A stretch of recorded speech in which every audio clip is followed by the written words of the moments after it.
Nos,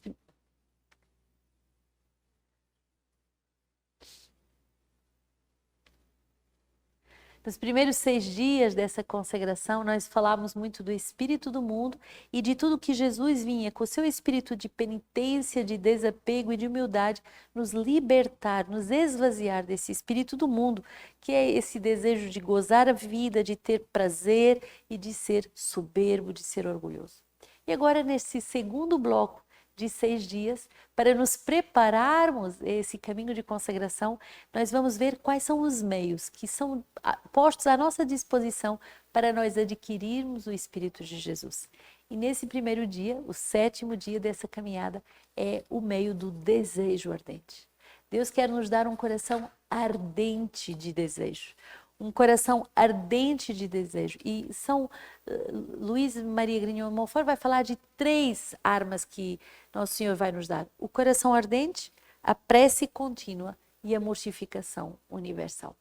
Mas hoje vamos nos focar então nesse desejo ardente. O que é um coração desejoso ardentemente? É um coração que arde de desejo por Deus, que arde de desejo e que, por causa desse desejo, entra numa atitude orante, de prece incessante, e essa prece incessante vai expulsar o orgulho.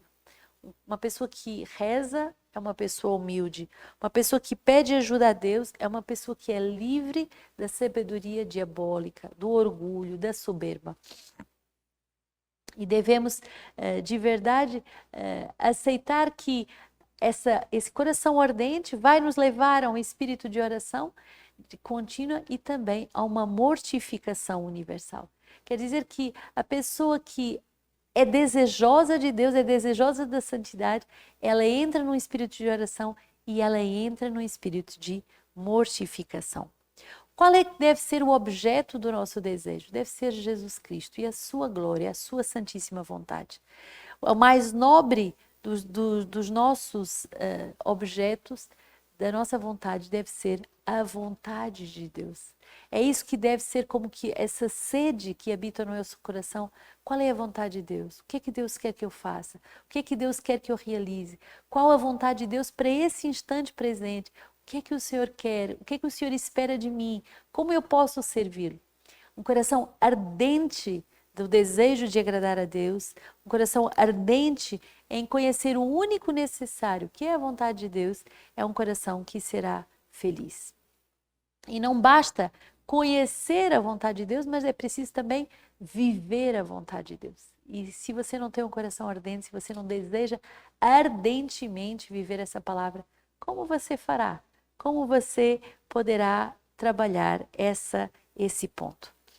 Então, desejamos que nós possamos buscar, através desse fogo que habita o nosso coração, essa sede ardente que habita o nosso coração, que nós busquemos a sabedoria de Deus. A sabedoria de Deus. Não a sabedoria do mundo, que é enganosa, superficial, que vai nos provocar tantas frustrações, porque é mentirosa, porque ela é cheia de decepções e que nos conduzem a uma vida, a uma existência vazia, sem sentido.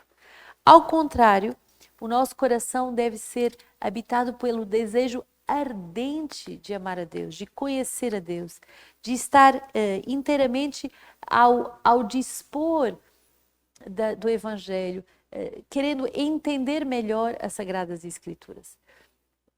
Muitas vezes podemos fazer a experiência, mas o Senhor não me fala, eu não consegui entender o que Ele quer me dizer, mas Deus está tentando inflamar o teu coração para que o teu coração deseje ardentemente entrar em diálogo com Ele. E quando o teu coração estiver inflamado desse desejo de entrar em diálogo, o Senhor vai te falar de uma forma tão simples, que é uma evidência que você compreende a sua voz. Então, devemos cultivar em nós esse desejo ardente de o conhecer, de o amar, de o entender, de buscar logo o seu conhecimento e de buscar na palavra todos os critérios de discernimento para a nossa vida. Hoje, nesse 7º dia do nosso caminho para a preparação para a nossa consagração, o tratado vai nos falar no número 61 sobre o fim último da devoção à Virgem Maria, que é o próprio Jesus Cristo. Por que somos devotos da Virgem Maria? Porque queremos nos unir mais e mais ao próprio Jesus. Então você pode abrir o seu tratado no número 61 e diz assim: Jesus Cristo é o nosso Salvador, verdadeiro Deus, verdadeiro homem. Deve ser o fim último de todas as nossas devoções. De outro modo, elas serão falsas e enganosas. Jesus Cristo é o alfa e o ômega, o princípio e o fim de todas as coisas. Não só trabalhamos, como diz o apóstolo, para tornar todo o homem perfeito em Jesus Cristo, pois é em Jesus Cristo que habita toda a plenitude da divindade e todas as outras plenitudes de graça, de virtude, de perfeições, porque nele somente somos abençoados de toda a bênção espiritual, porque ele é o nosso único mestre que deve ensinar-nos, nosso único Senhor de quem devemos depender, nosso único chefe ao qual devemos estar unidos, nosso único modelo com o qual devemos conformar-nos, nosso único médico que há de curar-nos, nosso único pastor que há de nos alimentar, nosso único caminho que devemos trilhar, nossa única verdade que devemos crer, nossa única vida que nos há de vivificar e nosso tudo em todas as coisas que deve bastar-nos. Abaixo do céu não há nenhum outro nome que foi dado aos homens pelo qual devemos ser salvos. Deus não nos deu outro fundamento para a nossa salvação, nossa perfeição e nossa glória, senão Jesus Cristo. E todo edifício cuja base não assentar sobre esta pedra firme estará construído sobre a areia movediça e ruirá fatalmente mais tarde ou mais cedo. Todo fiel que não está unido a ele, como um galho ao tronco da videira, cairá e secará, e será por fim atirado ao fogo. Fora dele tudo é ilusão, mentira, iniquidade, inutilidade, morte e danação. Se estamos, porém, em Jesus Cristo e Jesus Cristo em nós, não temos danação a temer, nem os anjos do céu, nem os homens da terra, nem criatura alguma que pode embaraçar, pois não pode separar-nos da caridade de Deus que está em Jesus Cristo. Por Jesus Cristo, com Jesus Cristo, em Jesus Cristo podemos tudo. Render toda a glória, toda a honra ao Pai, em unidade ao Espírito Santo e tornar-nos perfeitos para ser para o nosso próximo o bom odor da vida eterna. Que bonito esse número que vai nos dizer que por Jesus Cristo, com Jesus Cristo e em Jesus Cristo podemos tudo. E que Jesus de verdade é o único foco que devemos ter na nossa existência. No número 62, se estabelecemos, portanto, a sólida devoção à Santíssima Virgem, teremos contribuído para estabelecer com mais perfeição e devoção a Jesus Cristo e teremos proporcionado um meio fácil e seguro de achar Jesus Cristo. Se a devoção à Santíssima Virgem nos afastasse de Jesus Cristo, seria preciso retirá-la como uma ilusão do demônio. Mas é o contrário, que como já fiz ver e farei ver, ainda nas páginas seguintes, esta devoção só nos é necessária para encontrar Jesus Cristo, amá-lo eternamente e fielmente segui-lo. Então, a devoção à Virgem Maria não vai nos afastar de Jesus, ao contrário, vai nos tornar mais apaixonados por Jesus, mais fiéis no seu seguimento e no seu anúncio. O número 63 diz assim: volto-me aqui um momento para vós, ó Jesus, a fim de queixar-me amorosamente à vossa divina majestade, de que a maior parte dos cristãos, mesmo os mais instruídos, desconhecem a ligação imprescindível que existe entre vós e a vossa Santíssima Mãe. Vós, Senhor, estáis sempre com Maria, e Maria sempre convosco. Nem pode estar sem vós. De outro modo, ela deixaria de ser o que é. E de tal maneira ela está transformada em vós pela graça que já não vive, já não existe. Sois vós, meu Jesus, que viveis e reinais nela mais perfeitamente que em todos os anjos e em todos os bem-aventurados. Ah, se conhecesses a glória e o amor que recebeis nesta admirável criatura, bem diferentes seriam os nossos sentimentos a respeito de vós e dela. Maria está tão intimamente unida a vós que mais fácil seria separar do sol a luz, do fogo o calor. Digo mais que com mais facilidade se separariam de vós os anjos e os santos que a Divina Mãe, pois que ela vos ama com mais ardor com a mais ardor e vos glorifica com mais perfeição que com todas as outras criaturas juntas. É bonito perceber o amor da Virgem Maria, que nunca nos abandonará e que é vivido nessa intensidade e faz com que a Virgem Maria vive unida intimamente a cada um de nós e jamais se separará. Eu sei que algumas pessoas sofreram esse grande martírio de ter sido abandonado pelas próprias mães, mas a Virgem Maria é uma mãe que jamais, jamais, jamais nos abandonará.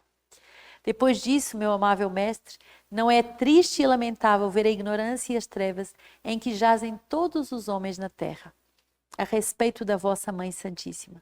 Não falo dos idólatras e pagãos, que, não vos conhecendo, também não se importam de conhecê-la. Nem falo dos hereges e cismáticos, que não têm a peito ser devotos da vossa Mãe Santíssima, a não ser de um modo especulativo, seco, estéril e indiferente. Estes senhores raras vezes falam de Maria e da devoção que se lhes deve ter, porque dizem, receiam que se abuse desta devoção e que vos ofenda, honrando excessivamente a vossa Mãe Santíssima. Se veem ou ouvem algum devoto da Santíssima Virgem falar muitas vezes de um modo terno, forte e persuasivo da devoção a esta boa mãe, como que de um meio seguro e sem ilusão, de um caminho curto e sem perigo, de uma via imaculada e sem imperfeição, de um segredo maravilhoso até chegar a vós e vos amar perfeitamente, clamam contra ele e lhes apresentam 1000 razões falsas para provar-lhes que não é necessário falar tanto a respeito da Santíssima Virgem e que há muito abuso nessa devoção, que é preciso empenhar-se em destruir, em aplicar e em falar sobre vós, em vez de favorecer a devoção à Virgem Maria, a quem o povo já ama suficientemente. Vocês podem ouvir os sinos tocar, mas é bonito ver. Tudo deve nos conduzir para a glória de Deus. E o amor à Virgem Maria só vai fazer aumentar o meu amor por Deus, pela evangelização e pelas almas. Não devo ter medo, porque com a Virgem Maria e Jesus Cristo não há nenhuma concorrência, a não ser a concorrência da santidade, de sermos cada vez mais unidos e santos. No número 64, o São Luís continua dizendo, às vezes metem-se a falar da devoção da vossa Mãe Santíssima, não porém para assentá-la e propagá-la, e sim para destruir os abusos que dela se fazem. Estes senhores são, no entanto, desprovidos de piedade e não têm por vós sincera devoção, pois não a têm a Maria. Consideram o rosário, o escapulário, o terço como devoções de mulheres, próprias de ignorantes, sem as quais se pode obter muito bem a salvação. E se lhes cai nas mãos algum devoto da Virgem Santíssima que recita o seu terço ou que pratica qualquer outra devoção mariana, mudam-lhe em pouco tempo o espírito e o coração. Em lugar do terço, lhe aconselham a recitar os 7 salmos. Em vez da devoção à Santíssima Virgem, aconselham a devoção a Jesus Cristo. Ó, meu amável Jesus, terá esta gente o vosso espírito? Será possível que vos agradem agindo desse modo? Poderá alguém agradar-vos sem fazer todos os esforços para agradar a Maria, por medo de vos desagradar? A devoção à vossa mãe impede a vossa.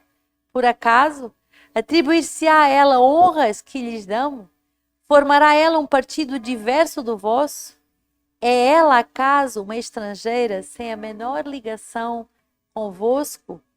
É desagradar-vos querer agradecer-lhe? Separar-nos, talvez, ou nos afastarmos do vosso amor, se nos damos a ela e a amamos?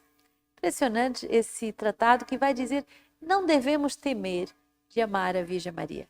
Cada vez que amamos a Virgem Maria, que recitamos o rosário, que estamos perto da Virgem Maria, somos empurrados, impulsionados a nos tornarmos cada vez mais unidos ao Senhor. Número 65. Entretanto, meu amável mestre, a maior parte dos sábios, em castigo do seu orgulho, não se afastariam mais da devoção à Santíssima Virgem, nem a olhariam com mais indiferença, se tudo o que acabo de dizer fosse verdade. Guardai-me, Senhor, guardai-me de seus sentimentos e de suas práticas, e dai-me uma parte dos sentimentos e do reconhecimento, da estima, do amor e do respeito que tendes para com a vossa Mãe Santíssima, a fim de que eu vos ame e glorifique, na medida em que vos imitar e mais de perto vos seguir. Se pensarmos no amor, no amor, no respeito que Jesus tem pela sua Virgem Maria, nós também devemos imitá-lo no mesmo amor. Entretanto, número 65 vai dizer: entretanto, meu amável mestre, a maior parte dos sábios, em castigo do seu orgulho, não se afastariam mais da devoção da Santíssima Virgem, nem a olhariam com mais indiferença, se tudo o que acabo de dizer fosse verdade. Guardai-me, Senhor, guardai-me dos seus sentimentos e das suas práticas, e dai-me uma parte dos sentimentos, do reconhecimento, da estima, do respeito e do amor, para que tendes com a vossa Mãe Santíssima, a fim de que eu vos ame e glorifique, na medida em que eu vos imitar e mais de perto vos seguir. Número 66, concedei-me a graça de louvar dignamente vossa Mãe Santíssima, como se nada fosse, o que até aqui disse em sua honra, a respeito dos seus inimigos e de todos os que se repitam com os santos. Não presuma receber a graça de Deus quem ofende a sua Mãe Santíssima. Número 67, o nosso tratado vai dizer: e para alcançar a vossa misericórdia, uma verdadeira devoção à vossa Mãe Santíssima e inspirá-la toda a terra, fazei que eu vos ame ardentemente e recebei para mim a súplica ardente que vos dirijo com o Espírito de Santo Agostinho e vossos verdadeiros amigos.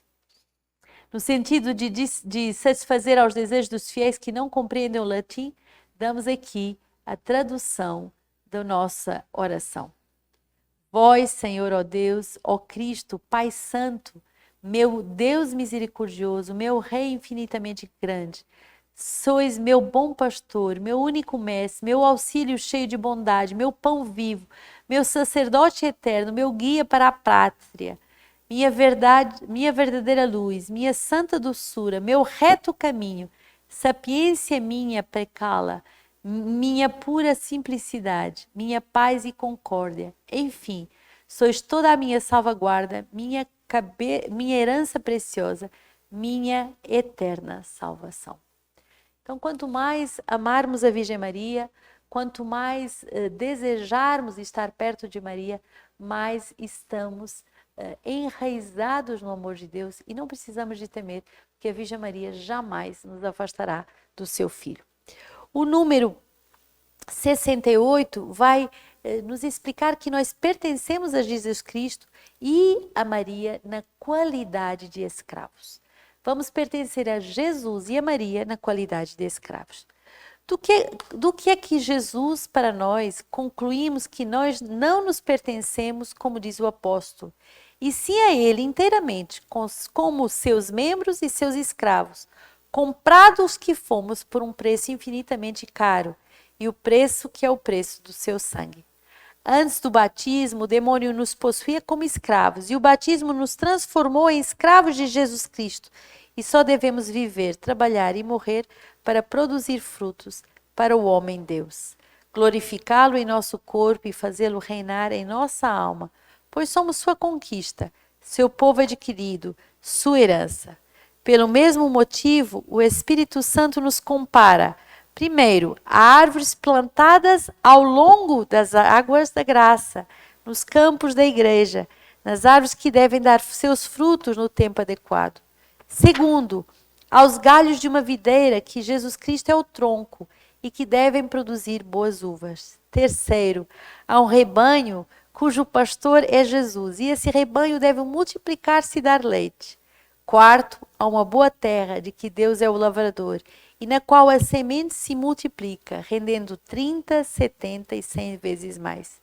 Jesus amaldiçoou a figueira estéril e declarou condenado o servo inútil que não fizera valer o seu talento. Tudo isso nos prova que Jesus Cristo quer receber alguns frutos das nossas mesquinhas pessoas. Quer receber nossas boas obras, porque as boas obras lhe pertencem exclusivamente. Criados em Jesus Cristo para as boas obras, como nos diz São Paulo em Efésios 2:10.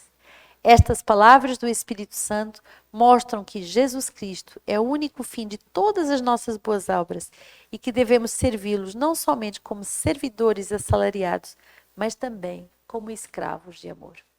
É bonita essa expressão de escravo de amor, aquele que entrega tudo, que perde todas as suas prerrogativas, todos os seus direitos por amor.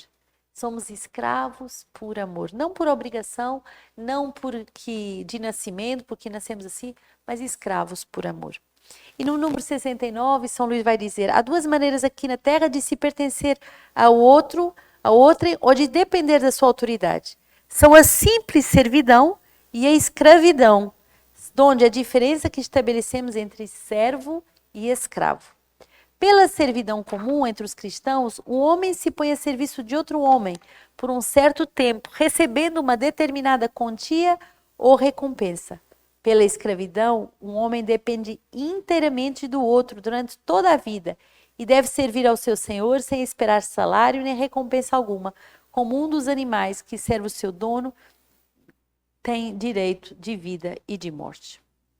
Então, essa escravidão, não apenas a servidão, mas a escravidão por amor. Sermos totalmente rendidos, totalmente entregues.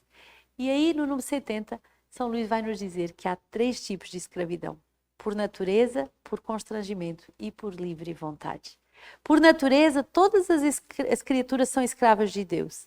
Os demônios e repógrados são escravos do por constrangimento, e os justos e os santos são por livre e espontânea vontade. Que bonito esse resumo que São Luís vai nos dar.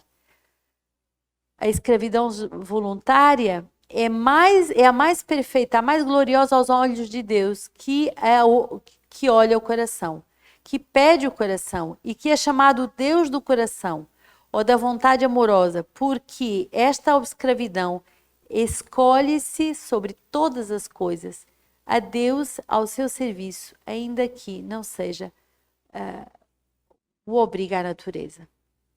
Então, somos chamados de verdade a entrar nessa escravidão de amor, essa entrega de amor a Deus, sem buscar recompensa, sem estar à procura de recompensas, de salários, mas inteiramente, livremente, espontaneamente entregues por amor e por uma vontade firme ao coração misericordioso de nosso Deus. Então, que nesse caminho, com um desejo ardente, possamos verdadeiramente dizer que somos consagrados para evangelizar os pobres.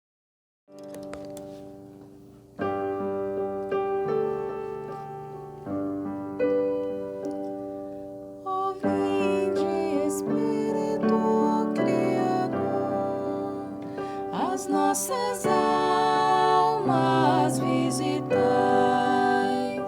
e enchei os nossos corações com vossos dons celestiais.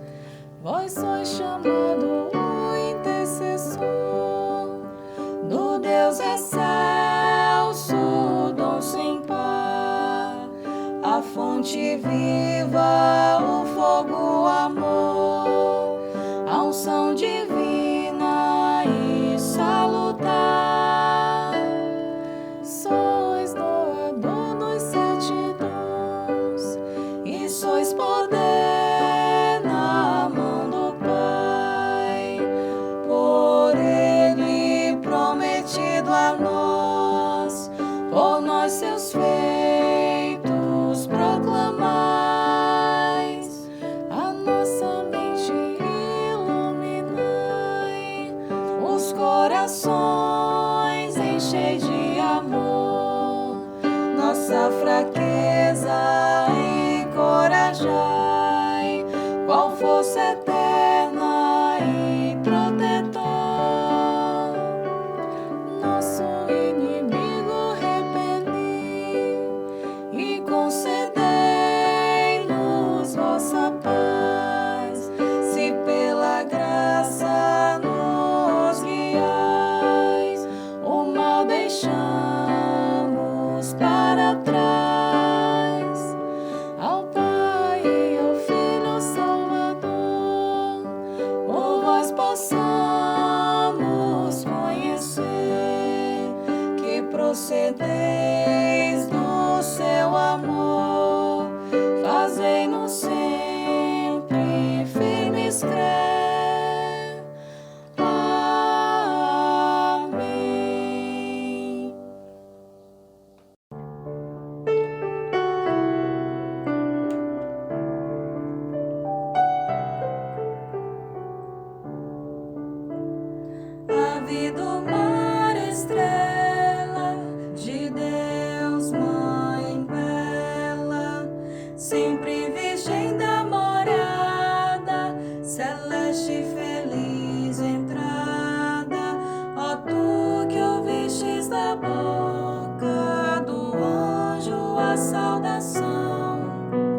aquele que é nascendo por nós que ser filho teu.